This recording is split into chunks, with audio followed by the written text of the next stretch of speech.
Olá pessoal, tudo bem? Sejam todos muito bem-vindas e muito bem-vindos a mais um vídeo de questões comentadas aqui da JJ Mentoria. Dessa vez vamos começar um formato novo, o nosso formato de revisão com questões usando o nosso método da JJ.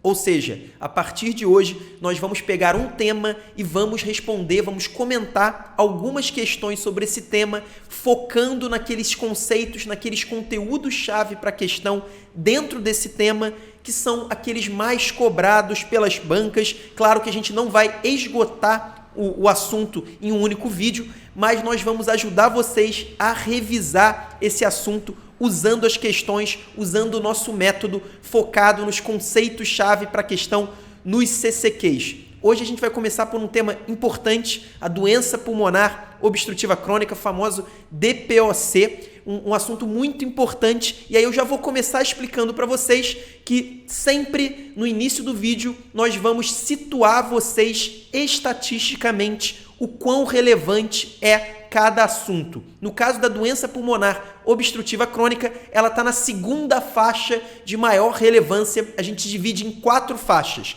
Existe a relevância muito alta, a relevância alta, a relevância média e a relevância baixa. A DPOC, a doença pulmonar obstrutiva crônica, está na segunda faixa, na faixa de alta relevância. E aí, se a gente for pensar dentro da pneumologia, que é a origem da doença pulmonar obstrutiva crônica, esse é o 4º assunto mais importante, só perdendo para tuberculose, para pneumonia e também para asma. E aí é até interessante a gente já mostrar para vocês que esses assuntos, esses 3 primeiros da pneumologia, tanto a asma, como a tuberculose, como a pneumonia, são temas que caem não só na parte de clínica médica, mas muito comum que eles caiam também em pediatria, eles podem cair em preventiva também, por exemplo, como é o caso da tuberculose, e asma pode cair em pediatria, preventiva, até mesmo em ginecologia, obstetrícia, esse tipo de assunto pode ser cobrado. Então, esses assuntos que têm essa característica de serem cobrados em mais de uma grande área, acabam tendo uma relevância maior. De qualquer forma, a DPOC, que é o assunto de hoje, ele é um assunto na segunda faixa de maior importância, e esses assuntos de relevância alta são temas que nós recomendamos que praticamente todo mundo estude e revise com muita atenção. Então, estude com atenção e revise pelo menos 2 a 3 vezes. Essa é a nossa recomendação para os temas de relevância alta. As únicas pessoas que podem não estudar tanto, ou pelo menos estudar e não revisar tantas vezes esses assuntos da segunda faixa de maior relevância, são aquelas pessoas que querem uma especialidade ou até uma instituição menos concorrida, ou seja, pessoas que não precisam de notas tão altas nas provas de residência médica. Se o seu objetivo é tirar ali a partir de 70, 75, é obrigação estudar e revisar com muita atenção os assuntos de relevância alta. Então, antes agora de começar já a mostrar as questões para vocês, para a gente iniciar a nossa revisão com questões, tem 2 avisos importantes. O primeiro aviso, esse vídeo, assim como todos os vídeos de questões comentadas, já a partir de algumas semanas atrás, já está disponível também via podcast. Então, eu vou pedir para o pessoal colocar aqui na descrição do vídeo. Não sei se você está vendo o vídeo no YouTube ou no Facebook, mas de qualquer forma nós teremos o nosso link para o podcast na descrição do vídeo. E o segundo ponto, eu peço para que você deixe o seu comentário aqui no vídeo, o que você achou desse novo formato, se você prefere assim. Inclusive, esse foi um pedido de algumas pessoas, de algumas pessoas da nossa audiência, para que nós façamos esse vídeo por tema, e a gente acha que por tema realmente pode facilitar bastante esse processo de revisão e acaba sendo um vídeo de maior valor para a preparação de vocês. Então deixe o comentário, curta o vídeo, avise os seus amigos, e eu convido vocês a fazerem essa revisão semanalmente com a gente. A gente vai fazer toda semana revisão de algum tema, algum tópico, focando nas abordagens e algumas das abordagens mais cobradas pelas bancas. Então agora eu vou começar a compartilhar a minha tela para a gente iniciar a nossa revisão sobre DPOC, um assunto de relevância alta para as provas de residência médica. Bom, vamos começar então por essa questão aqui da SES Pernambuco, da Secretaria Estadual de Saúde de Pernambuco. É um enunciado curto, então vamos ler. Sobre a doença pulmonar obstrutiva crônica, é correto afirmar que. Então, é uma questão conceitual sobre DPOC. Essas questões conceituais são muito comuns em provas de residência médica. Normalmente, são questões fáceis que a gente tem que acertar. Inclusive, esse é um exemplo de questão fácil para média. E essas questões fáceis para médias são nossas obrigações acertar. Sempre que você errar ou ficar na dúvida numa questão, num nível de dificuldade como essa, você tem que obrigatoriamente revisar esse tópico do assunto. Isso é muito importante. Eu vejo muita gente fazendo questões aleatoriamente, fazendo aquelas questões no modo automático e a pessoa acaba não aprendendo com as questões. Lembre-se disso. Resolver questões antigas de provas de residência médica não é só para a gente se testar, não é só para a gente ver como nós estamos. Pelo contrário, a principal função das questões é a gente evoluir, a gente aprender usando, e para isso serve a revisão com questões, e o nosso foco, vocês vão ver, sempre nas questões fáceis ou médias. As questões muito difíceis são aquelas questões que a maioria dos candidatos vai errar ou pelo menos ficar na dúvida, e esse tipo de questão acaba não sendo tão decisivo como esse aqui, uma questão fácil que é a nossa obrigação acertar. Então agora vamos ler os conceitos sobre DPOC que a banca da SES Pernambuco colocou. A letra A fala que o subdiagnóstico é raro, pois a sintomatologia é sempre exuberante e característica. Essa opção está claramente errada. Na verdade, a sintomatologia da DPOC só se torna exuberante e característica quando a doença já está avançada, quando o paciente já está com aquela dispneia aos médios e pequenos esforços,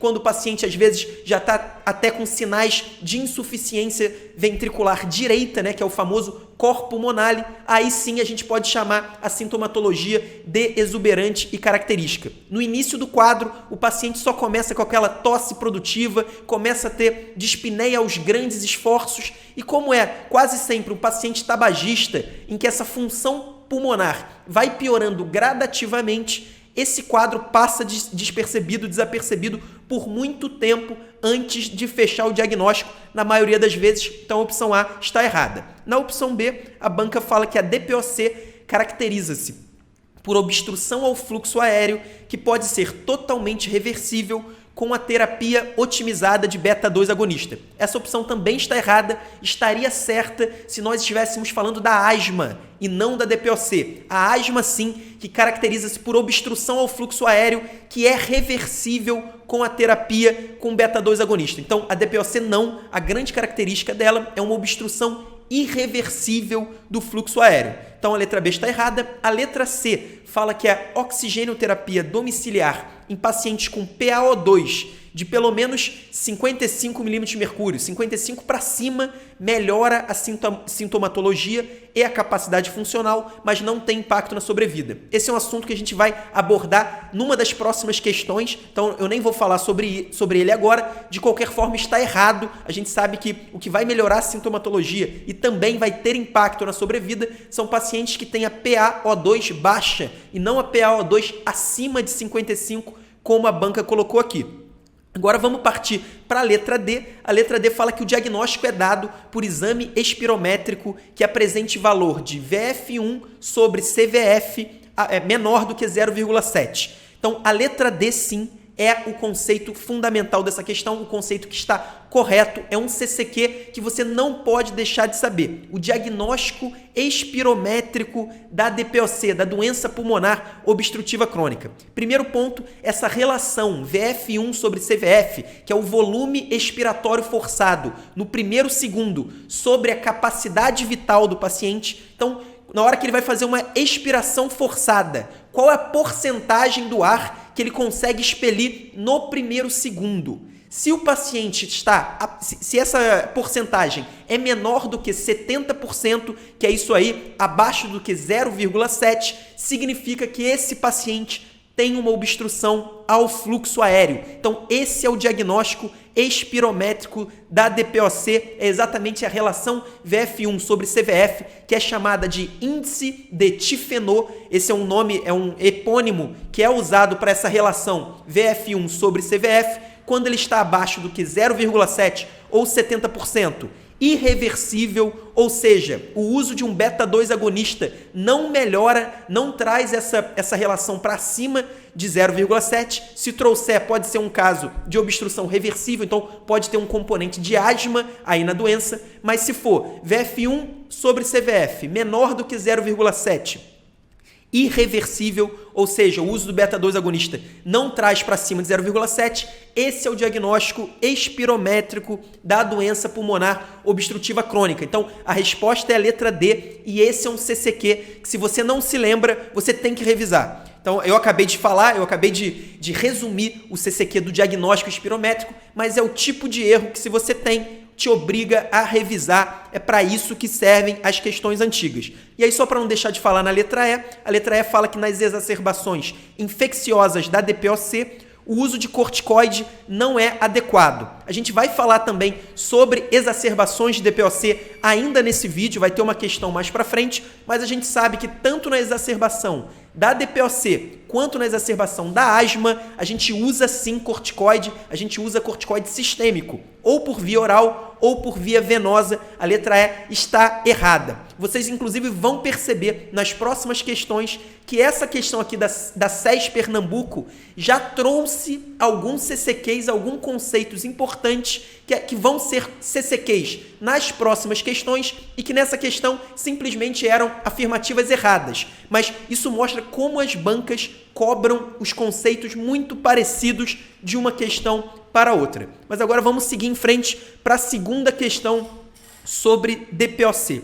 Então, essa segunda questão, uma questão da Unicamp, é um enunciado um pouco maior. Quando o enunciado ele tem esse tamanho um pouco maior, eu recomendo que na hora da prova a gente sempre olhe a última frase da banca. Nesse caso, a última frase é: a conduta é, e olhe as opções de resposta. Por quê? Para que a gente já consiga identificar qual é o tema dessa questão. Nesse caso, a gente já sabe que é sobre DPOC, mas na hora da prova da Unicamp, inclusive, que é uma prova bastante corrida, você não vai saber imediatamente qual é o assunto. Então, para você já saber qual é o assunto, inclusive para você focar no enunciado, naqueles pontos do enunciado que serão importantes, é fundamental que você olhe o trecho final do enunciado e as opções de resposta. Nesse caso, você vai ver que as opções de resposta são: intubação orotraqueal, associar sulfato de magnésio à inalação, aumentar a oferta de oxigênio, ventilação não invasiva. Então você já vai ter uma ideia que é uma questão de pneumologia, provavelmente aqui uma questão ou de DPOC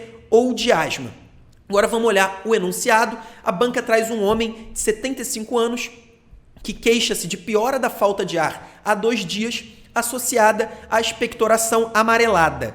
Então, primeira coisa, a gente ainda não sabe que esse paciente tem DPOC, mas a banca fala que ele queixa-se da piora da falta de ar. Então, ele já tinha falta de ar e essa falta de ar piorou, associada à expectoração amarelada. Só nesse trecho de enunciado a gente tem que lembrar de como é feito o diagnóstico de uma exacerbação do DPOC. Os 3 principais sintomas da exacerbação do DPOC são exatamente a piora da dispneia. Então, o paciente já tem uma dispneia basal e essa dispneia piora, associada ao aumento do volume da expectoração com mudança para coloração amarelada. Então, o paciente já tinha uma tosse produtiva, só que essa produção, esse escarro produzido, essa expectoração, aumenta em volume e se torna amarelada. Esses são os 3 sintomas principais da exacerbação da DPOC. Normalmente, quando a gente tem 2 desses 3 sintomas, a gente já fecha o diagnóstico. Mas continuando a questão, a banca fala agora dos antecedentes pessoais. O paciente é tabagista,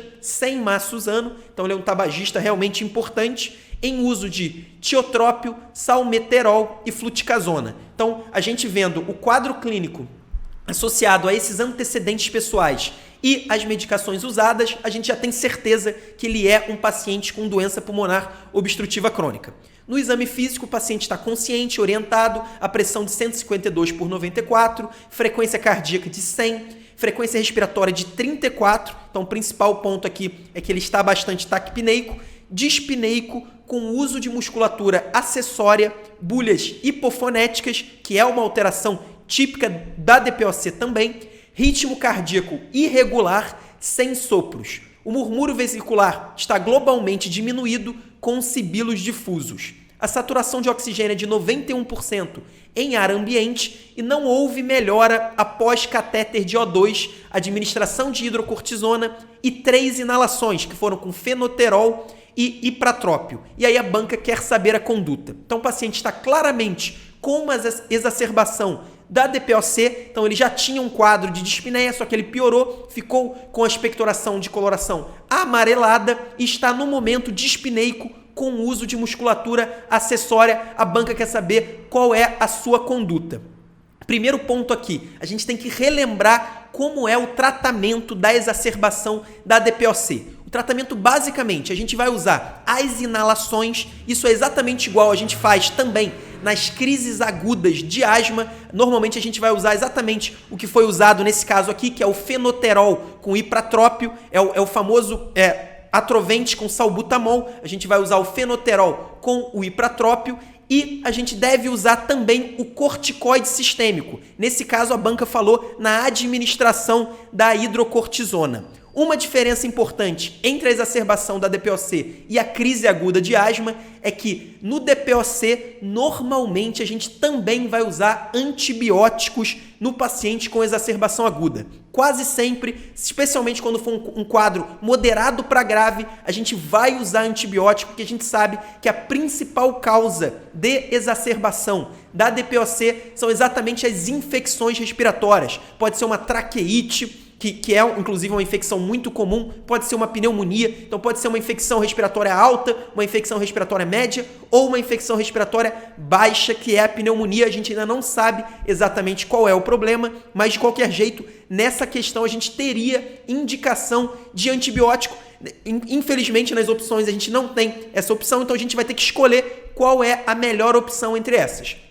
Na primeira, a banca fala em associar o sulfato de magnésio à inalação. Não existe essa indicação. O sulfato de magnésio até pode ser usado em crises muito graves de asma, refratárias a todas as principais medicações, mas nesse caso ainda não estaria indicado, é uma exacerbação de DPOC, então não teria indicação da gente fazer o sulfato de magnésio. Além disso, a letra C fala em aumentar a oferta de oxigênio por máscara.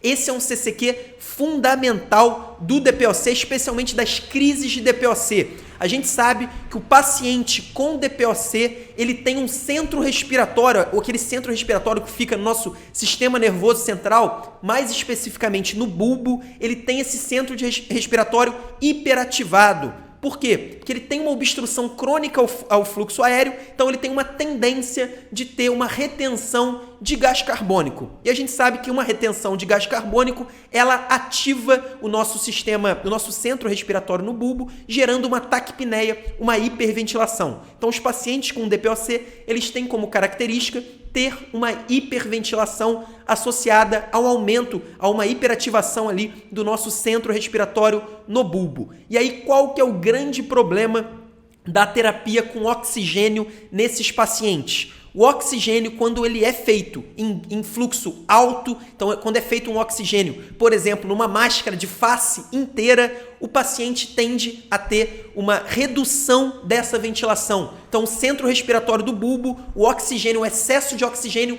inibe o nosso centro respiratório e isso pode gerar uma hipoventilação, uma retenção aguda de gás carbônico com acidose respiratória. Então, a gente sempre tem que tomar muito cuidado com a terapia de oxigênio em pacientes com crise de DPOC. O nosso objetivo terapêutico é manter uma saturação de oxigênio entre 88 a 92. A gente não tem como objetivo normalizar a saturação de oxigênio, se aproximar de 100%. Então, nesse caso, o paciente com uma saturação de 91%, ele está com uma saturação adequada para a doença pulmonar obstrutiva crônica. Então, a gente não tem que aumentar a oferta de oxigênio por máscara, como diz a letra C.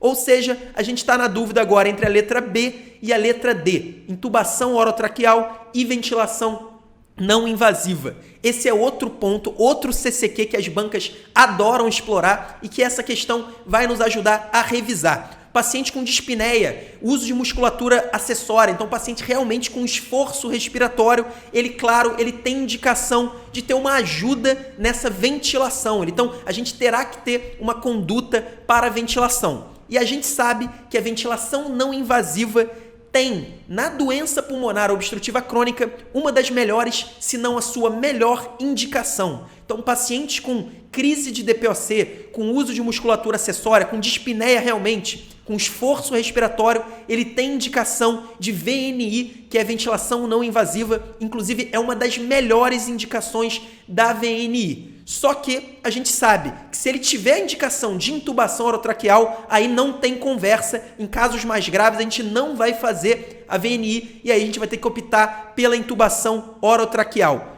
Nesse caso, será que o paciente está com alguma indicação de intubação que aí nos impediria de usar a VNI e nos obrigaria a usar a intubação orotraqueal? Ainda não. A gente não tem, por exemplo, uma queda do nível de consciência. Essa, inclusive, é uma das indicações que as bancas mais usam para pacientes com DPOC que precisam ser intubados. Então, o paciente que está com dispneia começa a ter uma queda do nível de consciência. Às vezes, a banca até descreve o índice de Glasgow dele menor do que 15. Nesses casos, o paciente não deve usar a VNI, ele vai ter que usar a intubação orotraqueal. Outra indicação, paciente com instabilidade hemodinâmica. Nesse caso, a gente também não vai usar a VNI, a gente é obrigado a usar a intubação orotraqueal. Outro caso, paciente com acidose respiratória aguda. Então, paciente que está fazendo uma acidose importante, inclusive a acidose respiratória, por si só, reduz o nível de consciência do paciente. A gente chama isso de carbonarcose, que é o próprio gás carbônico gerando essa queda de sensório do paciente. Nesse caso, a gente também teria indicação de intubação. Na questão, nesse enunciado aqui da Unicamp, nós só temos um esforço respiratório moderado, uso de musculatura acessória, dispneico, não há nenhuma descrição que nos indique a intubação. Portanto, sem dúvida nenhuma, se não tem indicação de intubação, a gente sempre vai optar pela conduta menos invasiva e, nesse caso, é exatamente a ventilação não invasiva, a VNI, que é a melhor resposta. Uma questão muito boa para nós revisarmos os principais pontos aqui do tratamento, do manejo de um paciente com exacerbação de DPOC. Agora vamos partir para a nossa terceira questão para a gente revisar esse tema de relevância alta para as provas. Essa é uma questão do SUS São Paulo, uma questão de 2019, então foi feita aí, foi para os candidatos no final de 2018. Vamos ler o enunciado, que esse não é um enunciado tão grande. Pacientes portadores de DPOC grave com descompensações frequentes, apesar de tratamento pleno, podem se beneficiar do uso contínuo de oxigênio.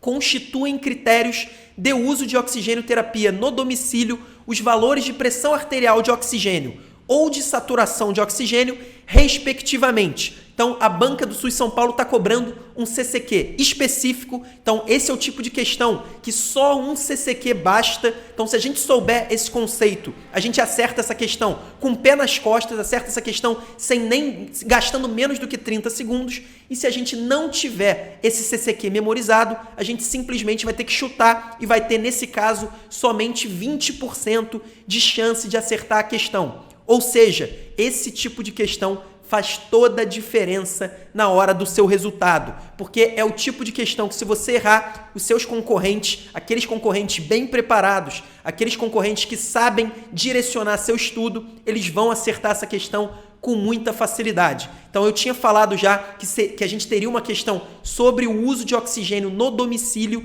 e a gente sabe que no DPOC existem indicações claras, indicações objetivas sobre quais pacientes devem receber oxigênio domiciliar, e é exatamente isso que a banca do SUS São Paulo cobrou. Antes de falar da resposta, eu só vou falar um ponto importante sobre o tratamento de DPOC. É um CCQ também, que nesse caso a banca do SUS São Paulo não cobrou, mas nós vamos aqui aproveitar nossa revisão para falar sobre isso. Existem basicamente 3 tratamentos da doença pulmonar obstrutiva crônica que realmente afetam a mortalidade, aumentam a sobrevida dos pacientes. 3 tratamentos que comprovadamente aumentam a sobrevida. Um deles é exatamente esse, o uso domiciliar de oxigênio para os pacientes que têm indicação. Daqui a pouquinho eu vou falar quais são esses pacientes que têm indicação. Então, o uso de oxigênio para aqueles pacientes que têm indicação, comprovadamente, ele aumenta a sobrevida. O outro tratamento, que não é nem um tratamento, mas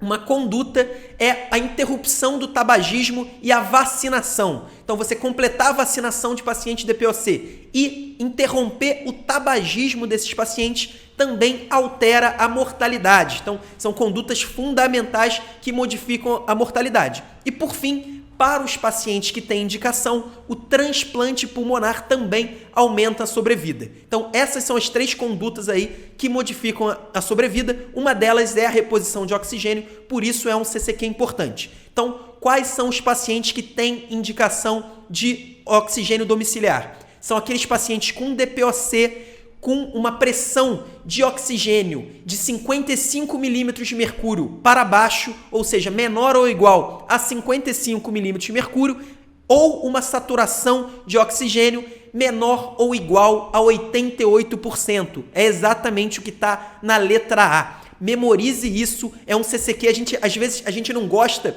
de ter que ficar memorizando, ficar decorando conceitos, aquele decoreba chato, mas esse tipo de decoreba é importante porque é um conceito que não foi só cobrado no SUS São Paulo em 2019, mas também já foi cobrado em várias outras bancas espalhadas pelo Brasil. Então, pressão arterial de oxigênio menor ou igual a 55 milímetros de mercúrio ou saturação de oxigênio menor ou igual a 88% num paciente com DPOC é indicação de oxigenoterapia domiciliar. E aí, só para não deixar de falar, existe outra indicação que é ainda mais um decoreba, que é o seguinte: paciente com a pressão arterial de oxigênio entre 55 a 60, então 56, 57, 58, 59, ou saturação de oxigênio de 89%, valor exato de 89%, se esse paciente com DPOC, além desses valores, tiver também policitemia, ou policitemia é o aumento das células vermelhas. Então, se ele tiver, por exemplo, uma hemoglobina, um hematócrito muito alto,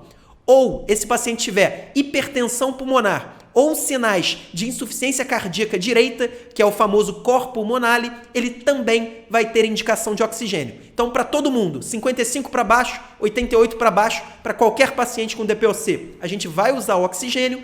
E se esse paciente tiver uma pressão de oxigênio entre 55 a 60 ou saturação de 89%, associado a policitemia, cor pulmonale ou hipertensão pulmonar, ele também vai ter indicação de oxigenoterapia. É muito importante que você memorize esses conceitos. Agora, passando para a última questão, uma questão da prova da USP de Ribeirão Preto, um enunciado pequeno. Vamos ler o enunciado. O melhor parâmetro inicial da gasometria arterial de um paciente admitido em UTI com diagnóstico de DPOC que permite identificar o quadro como exacerbação aguda da doença é... Então, ele quer saber outro CCQ importante. Essa, inclusive, é uma questão média para difícil. Essa é aquela questão que traz os candidatos do nível de 70% mais ou menos para uma nota de mais ou menos 80%. Então, aqueles candidatos que estão ali quase entrando nas melhores vagas, quando eles começam a acertar questões com esse nível de dificuldade, aí sim, é óbvio, quando eles começam a acertar com consistência, quando eles começam a acertar a maioria das questões nesse nível de dificuldade, aí sim eles começam a tirar 80% em praticamente qualquer prova. Então, para quem está ali escorregando nos 70% e quer ir para os 80%,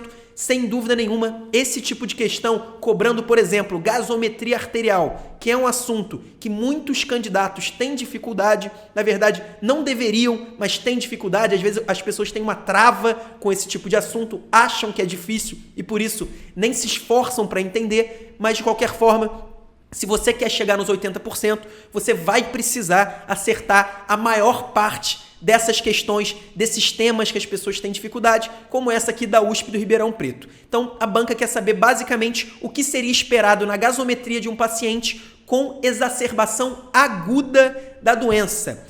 Então, para começar, se a banca está pedindo a exacerbação aguda da doença, é óbvio que a gente tem também alterações da doença crônica. Então, existem alterações crônicas na gasometria de um paciente com DPOC. Então, a gente olhando na letra A fala de uma PaCO2 acima de 60 milímetros de mercúrio.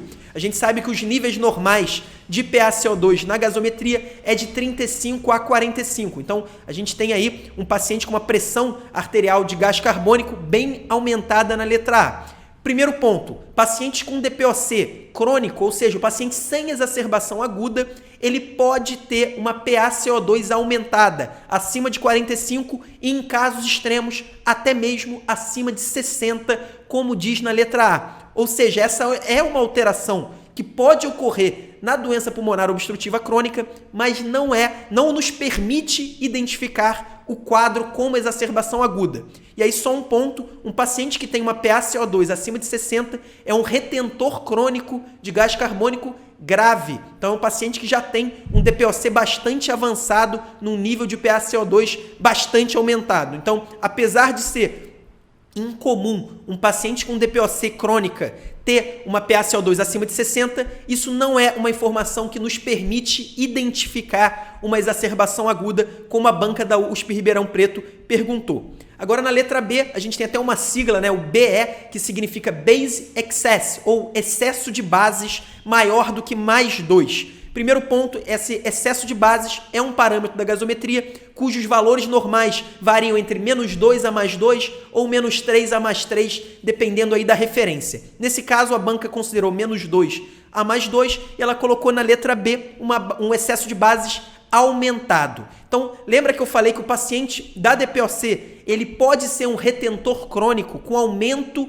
da PaCO2 na gasometria? Se esse paciente ele é um retentor crônico, ou seja, se ele cronicamente tem um gás carbônico aumentado, ele tende a ter uma acidose respiratória. E aí o nosso corpo, obviamente, ele vai tentar responder a essa acidose respiratória, ele vai tentar compensar essa acidose respiratória exatamente retendo bases. Ou seja, existe um excesso de bases aumentado no paciente retentor crônico de gás carbônico. Isso é normal. Imagina um paciente com DPOC com uma PaCO2 de 50, ou seja, uma PaCO2 levemente aumentada.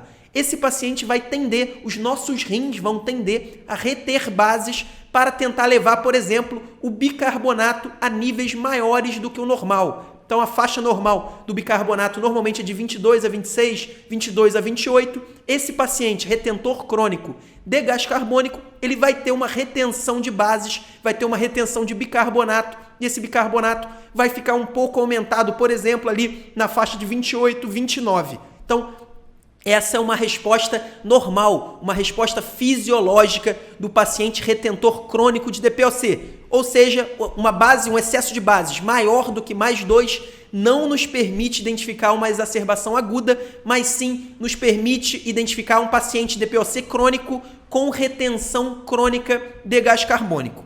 Já na letra C, a gente vê uma PaO2 menor do que 55 milímetros de mercúrio. A gente viu na última questão sobre oxigenoterapia domiciliar, que pacientes com DPOC crônico podem ter PaO2 menor do que 55. Inclusive, isso é uma indicação de oxigenoterapia domiciliar. Então, essa é uma alteração importante, né, que denota uma gravidade da doença, mas não nos permite identificar um quadro agudo. Pelo contrário, uma PaO2 baixa, menor do que 55, é possível no quadro crônico, inclusive é indicação da terapia com oxigênio. Por fim, a letra D, essa é a resposta da questão, é um pH menor do que 7,3. E agora vocês vão entender por que um pH menor do que 7,3 nos mostra muito provavelmente que é um quadro de exacerbação aguda.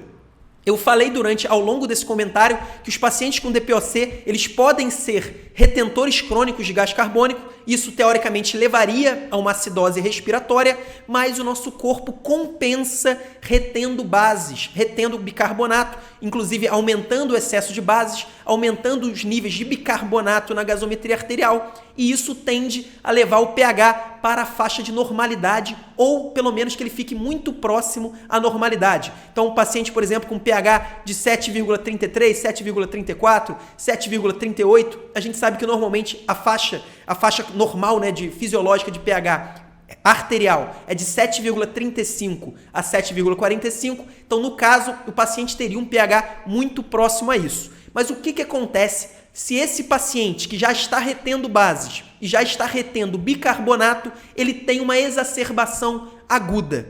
Nesse momento, o paciente vai prejudicar ainda mais a sua ventilação, ou seja, ele vai reter ainda mais gás carbônico, e a gente sabe que essa compensação renal de reter bases, reter bicarbonato, é uma compensação que não é imediata, ela demora um pouco a acontecer. Ou seja, no quadro agudo, o bicarbonato dele vai estar alto, o gás carbônico vai estar muito alto, PaCO2 vai estar muito alto, e o pH finalmente vai cair. Por quê? O organismo dele até está compensando aquela retenção crônica de gás carbônico. Porém, ele não consegue compensar com tamanha rapidez a retenção aguda de gás carbônico. Por isso, apesar do excesso de bases maior do que +2, apesar do gás carbônico elevado, a gente vai ter uma queda de pH. O paciente não consegue compensar o quadro agudo, ele vai estar ali compensando o quadro crônico, mas isso não vai ser suficiente